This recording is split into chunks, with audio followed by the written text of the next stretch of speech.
In this video, we will study about the mass and weight, or we will study the difference between mass and weight.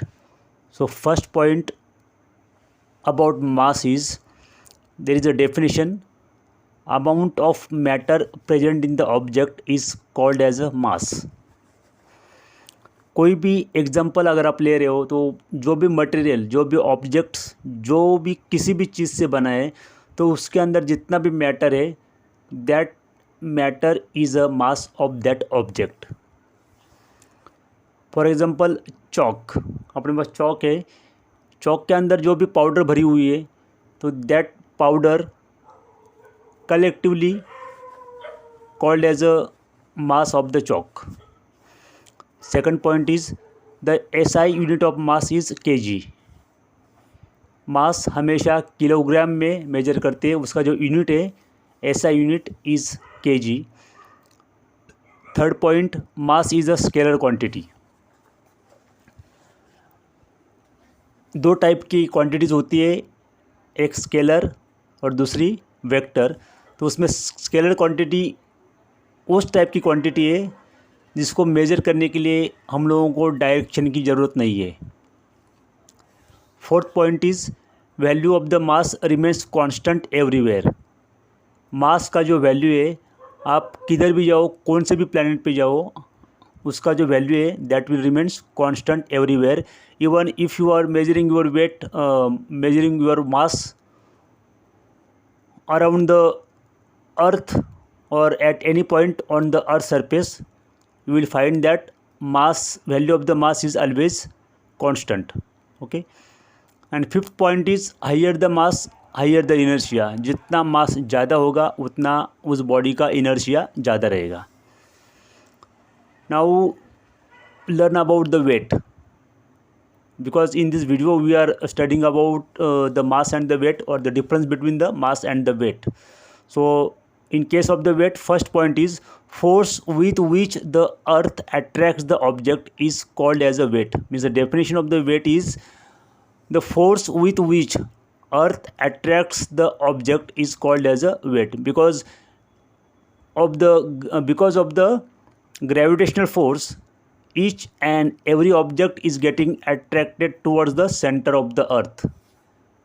And if I want to measure my weight, then there is a force which is acting on my body, and there is a attraction, or there is a pull of the gravity that attracts me toward the center of the earth.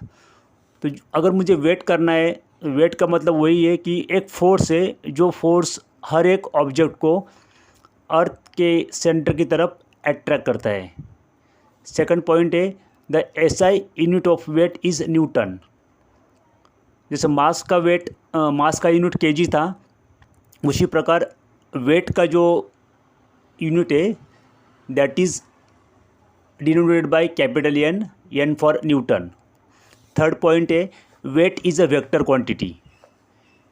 Vector quantity means उस type की quantity, और वो quantity जिसको describe करने के लिए मुझे magnitude और डायरेक्शन की ज़रूरत है. तो if I want to measure my weight is a vector quantity. Formula for the weight is in the fifth point.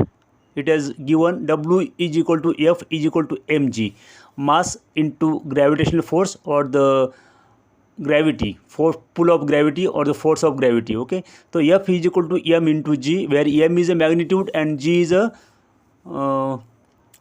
acceleration due to gravity. So force is equal to mg. So here direction is very important, because every object is getting attracted towards the center of the earth. That's why magnitude and the direction is very important. That's why weight is a vector quantity. And fourth point, weight of an object changes from place to place. जैसे हम लोगों ने ऊपर देखा था कि मास का जो वैल्यू है दैट रिमेन्स कांस्टेंट एवरीवेयर. तो contrary to these, the weight of the object changes from place to place. If you consider the surface of the earth, weight of the object will be more at the poles, north and the south pole, and weight of the same object will be less on the equator, because the gravitational force or the gravitational pull on the pole is greater than the gravitational pull at the equator. Means g का value जिस प्रकार से change होगा उसी प्रकार से अपना wait जो है वो चेंज होता रहेगा, क्योंकि कुछ फार्मूला जो दिया है F is equal to m g. Mass तो कांस्टेंट है लेकिन जी का वैल्यू हर बार चेंज होगा। तो जहाँ पे भी आप जाओ, कौन से भी प्लैनेट पे जाओगे, तो अगर जी का वैल्यू चेंज हो रहा है then your weight will get change. But mass इस स्पेस में, इस यूनिवर्स में कौन से भी प्लैनेट पे आप जाओगे तो भी आपका मास जो है वो हमेशा कांस्टेंट रहेगा। धन्यवाद। जय हिंद।